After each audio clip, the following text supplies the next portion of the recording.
Hello and welcome. My name is Benita Dimely Ross, and I will be the host for this TLC session, Computational Thinking and Curriculum for Higher Education, presented by Dr. Michael Kalaji. We are excited that you have joined us today to hear Michael's presentation. Please welcome Michael. Thank you, Benita, and welcome everybody. Thank you so much for making time today to participate in this presentation. Hopefully you will find it informative and interesting. My name is Michael Kalaji, and I'm the EVP of Learning Design and Innovation at Bridgepoint Education here in San Diego, California. And the topic today is computational thinking for curriculum in higher education. And to start off, I wanted to just share a quick overview of our time today. I'm going to essentially create an argument and then propose a solution for the problem that I've identified in my argument. So we'll start out by talking a little bit about how the world is changing. And then we'll just glance over the idea that new problems will require some new solutions or some new needs. And then I'll make an argument about traditional learning, that this doesn't necessarily meet these new needs. And then ask the question, what can we do? And then hopefully motivate you to begin to start working on the incorporation of these principles into your courses so that we can change the world together. So jumping in, things they are a-changing. And I wanted to provide 3 examples of this from contemporary culture that I think illustrate this idea of computational thinking. One of which is this idea that, I don't know, five or more years ago, if you needed to go somewhere and you didn't have a car, you might call a friend, but you might also call a cab. Nowadays, I don't call either one. I typically call Lyft or Uber. And it has completely changed the way I get around, particularly if I'm out and having a drink or need to be sort of driven. If I have some reason I need to get driven somewhere, whatever it be, on the way to the airport, doesn't matter. This is now my go-to. Another example I think some of you may be familiar with is, you wanted to meet somebody. Again, let's say it was 5 or 10, 15, 20 years ago, you might go to your favorite local neighborhood establishment and bump into people by accident. Nowadays, we have Bumble, we have Tinder, we've got OkCupid. There's a variety of applications that help connect people with similar needs and interests. And then finally, the third one, this idea of money and currency and sort of saving and, needs no introduction, but what is that starting to look like? We're starting to see things like blockchain and Bitcoin take over and disrupt some of the traditional financial systems slowly at first, but gaining momentum.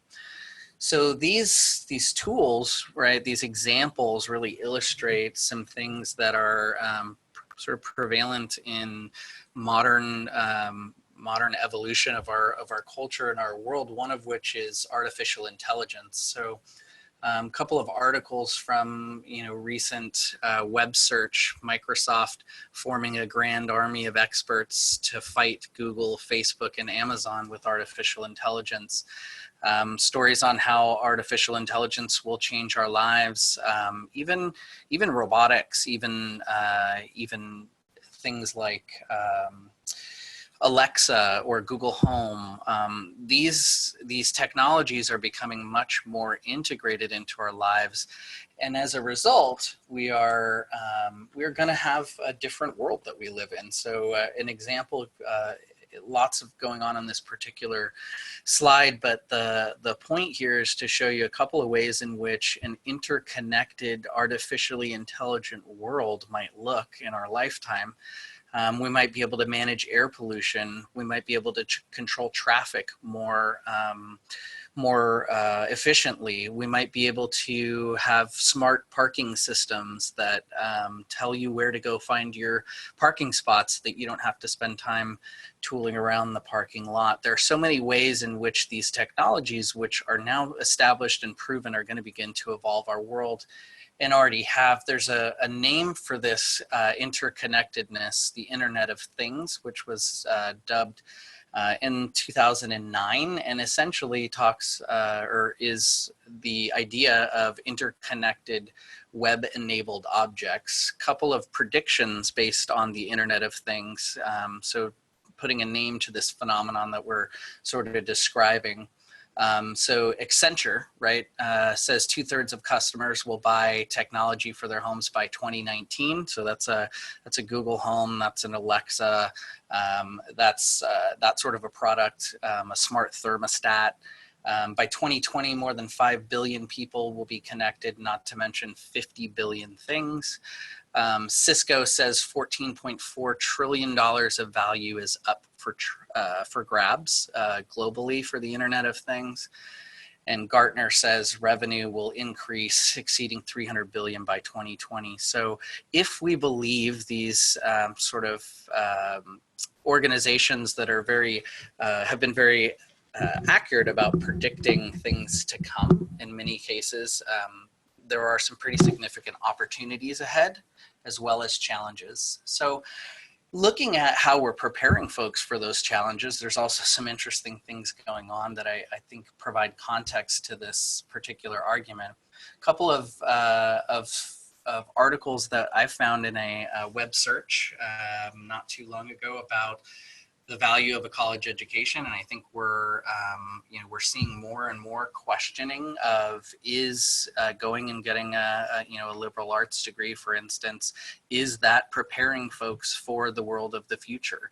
And there's some debate going on about it. I think the answer is yes and no, but let's keep rolling.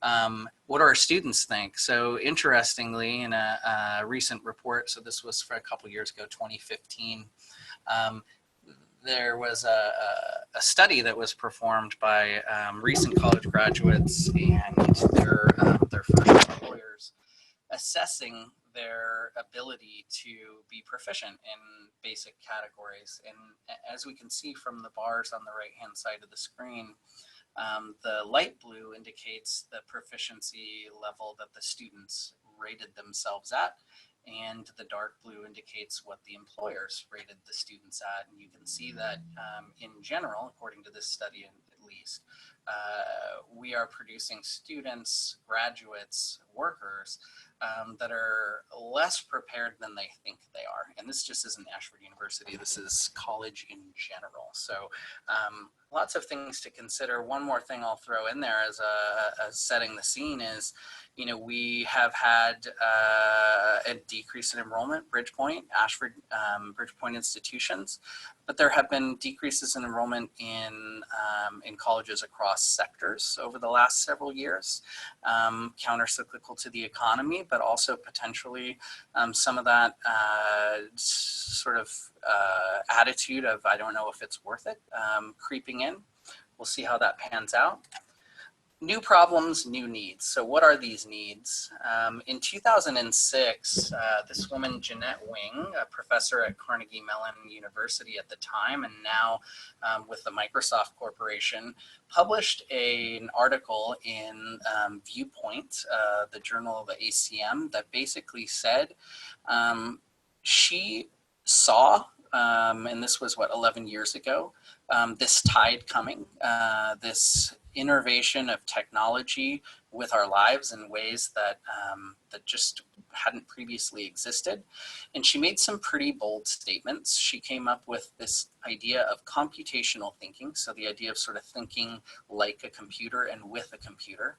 And her powerful argument in 2006 was, this is a fundamental skill for everyone and not just computer scientists. And interestingly, it's gained some steam. So just taking a moment to sort of acknowledge what computational thinking is, it's really a collection of computer science knowledge, practices, and attitudes, which can be leveraged in combinations with computers, computational tools and systems to solve complex, often ill-defined problems across multiple domains. So here's a complex, ill-defined problem.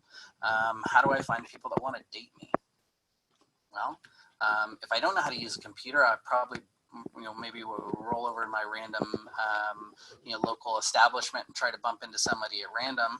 Or I might be able to use algorithms, GPS locators, databases, and web front-end web programming to create an environment in which people can not only find me, but find each other, and in the process create a business or an opportunity around it. So looking at computational thinking, the bottom of this slide shows it's essentially the incidence of search for the term computational thinking starting from 2006 and ending in 2017.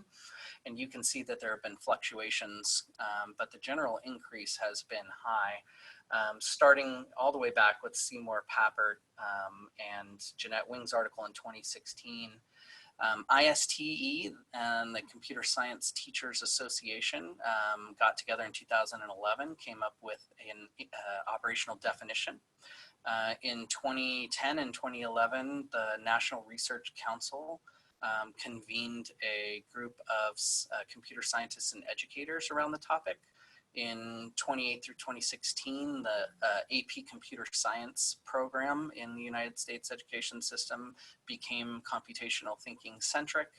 2013, it was added to the next generation science standards, on and on. I think in 2016, President Obama at the time mentioned by definition that American students from kindergarten through high school should learn computer science and be equipped with the computational thinking skills they need to be creators in the digital economy. And all this to say that computational thinking, if it is in fact a skill for everyone, and if in fact the world is changing, produces some pretty interesting challenges for us in terms of how do we teach and how do we assess. I'm providing just a couple of examples of assessing computational thinking which has occurred in the K-12 space. In higher education, this has been less sort of prominent, these sorts of assessment techniques, but essentially these typically center around artifacts, around creation of code, around the creation of media, games, and solving real world problems. So traditional learning doesn't cut it. So John Dewey a long time ago said, if we teach today's students as we taught yesterday's, we rob them of tomorrow. And I believe this is true. And you might say, well, we don't teach our students the way we used to in the past, but our classroom hasn't changed that much. And I would argue that underlying most of our sort of assumptions about teaching and learning is this idea that we learn because there is knowledge.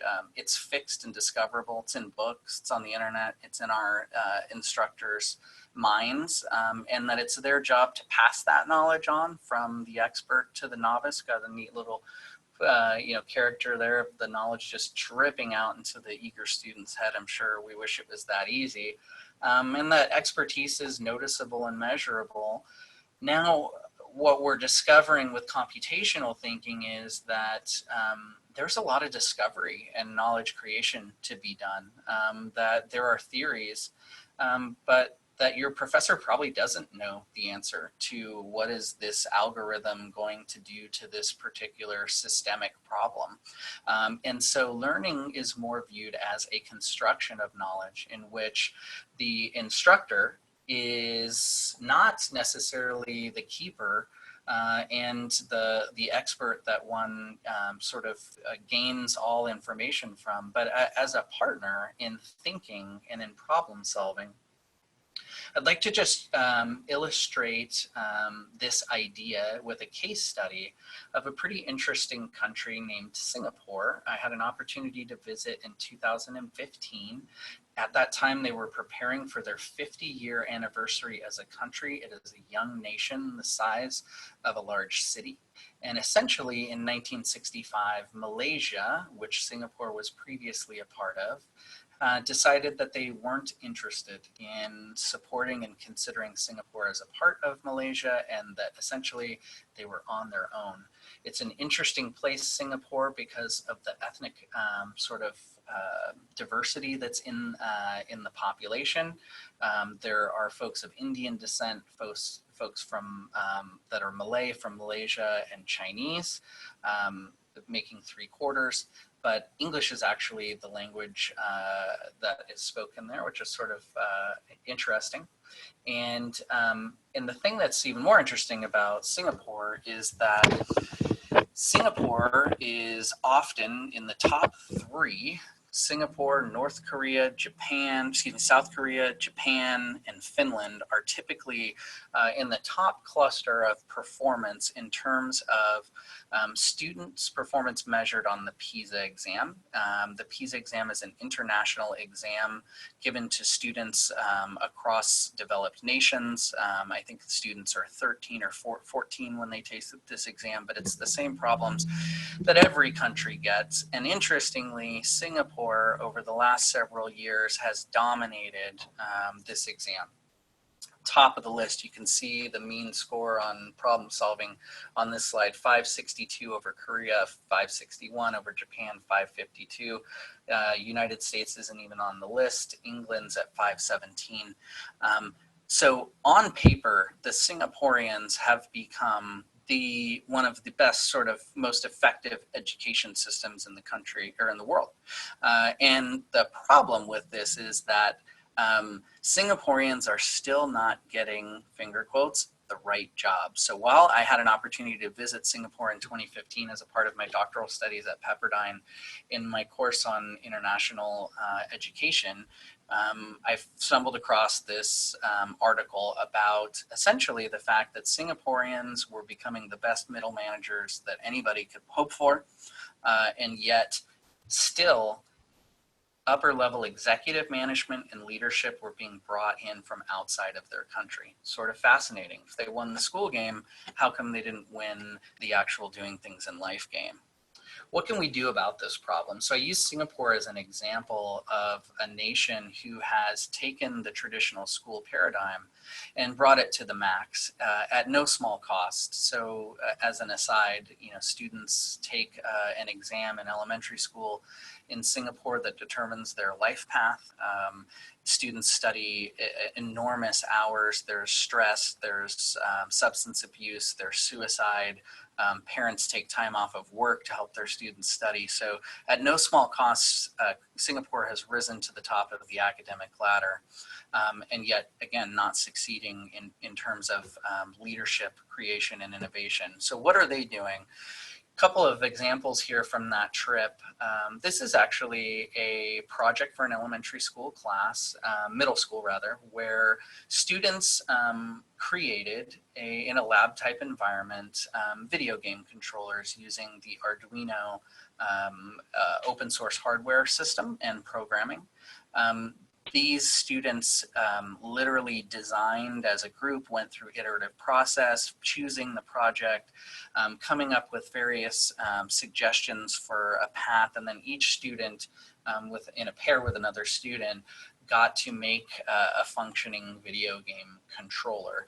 Now, as much as they would have possibly learned reading about algorithms and current and all of the things that are implicit and explicit to making this project work, the ability to actually make something is fundamentally superior, and also prepares these students not only for remembering content that's related to computer science, but helping them to think about how to use these tools in the real world.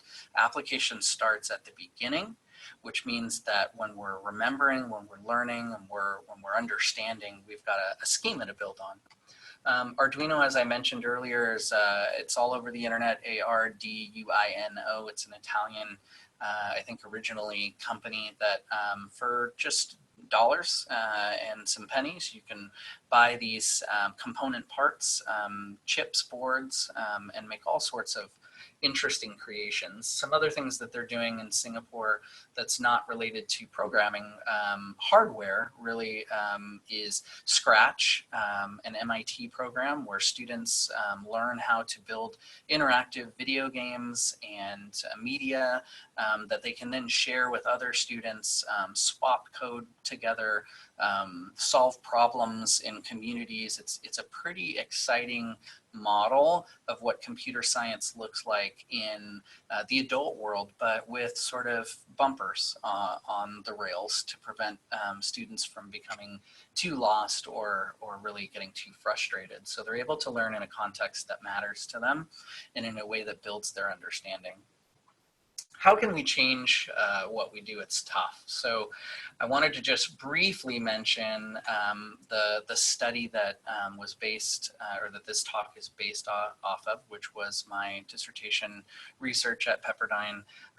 The problem that we identified rather, was the fact that there really is not a formal, or many even known informal efforts to integrate computational thinking into curriculum for higher education. The purpose of this study was just that, to determine and to help fill the gap in the literature about how do we begin to plan for and execute the integration of real computer problem solving skills into our existing curriculum. And the research question ended up being, how should we integrate CT into curriculum in higher education? I did a modified Delphi study where I convened a panel of experts, and those experts were given a series of statements that they were asked to respond to in a Likert and open forum response box. And through several rounds of iterative discourse, we were able to come to some agreements and disagreements about some of the principles involved in integration of CT in higher education.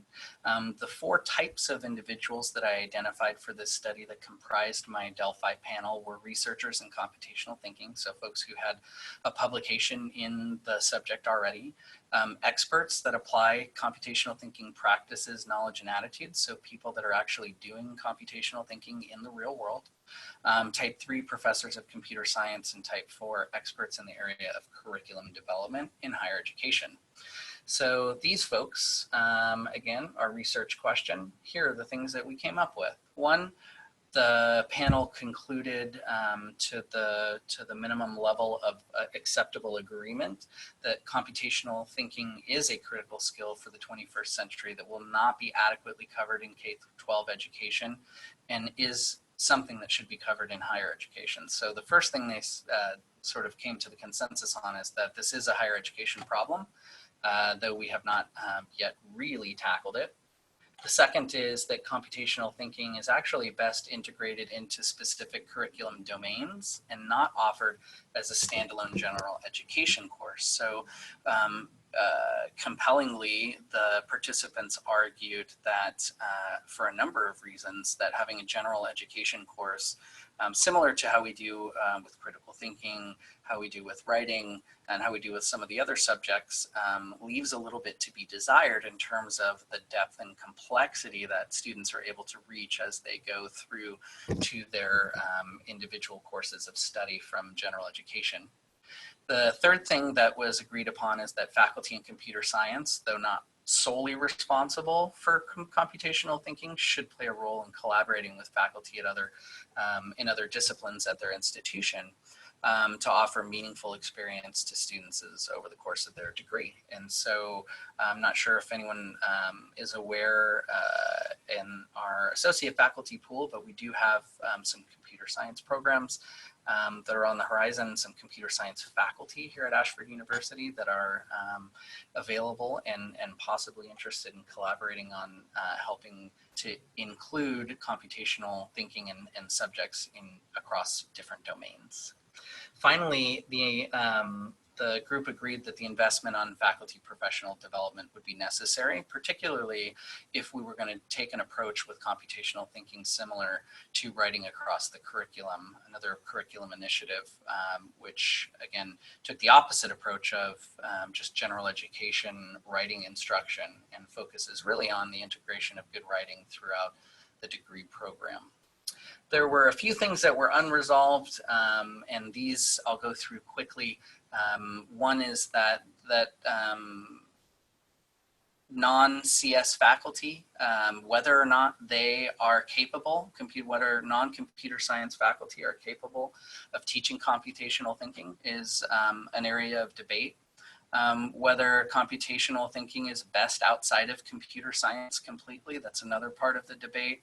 And really a lot of specific dialogue around the particular disciplines that we had talked about as a part of the study. So moving through these items, I know that this has been a lot of information, and my hope is that this gets us to start to think about the world as it's changing.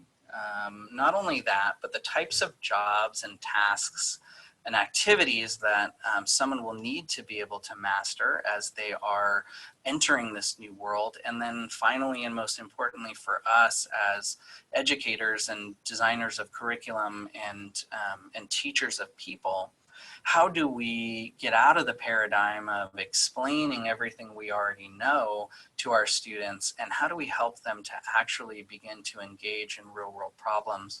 How do we get them to build things that work, and how do we get them to do this in a context where we can help them to solve those problems by, again, not being the sage on the stage who just tells all the answers at the back of the book, but really a co-collaborator in creating knowledge and understanding with our students. And with that, I want to leave you with just a final sort of quote from a gentleman named Douglas Rushkoff. He says, "In the emerging and highly programmed landscape ahead, you will either create the software or you will be the software. It's really that simple," he says, "program or be programmed. If you choose the former, you gain access to the control panel of civilization." And my hope is, particularly with Ashford University students and the population that we serve, that we can help them to gain access to that control panel. I want to say thank you for your time today and for listening. I really appreciate your participation and hope that you've gained a lot from our presentation.